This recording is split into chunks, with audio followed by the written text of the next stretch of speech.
بازی‌هایی که داشتن گوشه ذهنتون خاک می‌خوردن. بریم یه مروری به خاطرات بچگیمون داشته باشیم.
Didn't like though is that there is no continue button and therefore you have to finish the game if you have started to play.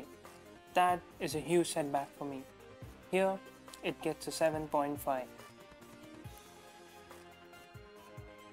In terms of art, I think almost everybody will agree that in terms of music when it comes to this game, all you have are mild sounds of planes crashing and so on. I normally found myself playing my music player in the background most of the times, but whatever sounds that have been included, they have done a fine job with it. It gets an 8. So there it is guys, Air Control gets an overall score.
ممنون که تا انتهای ویدیو با ما همراه بودین.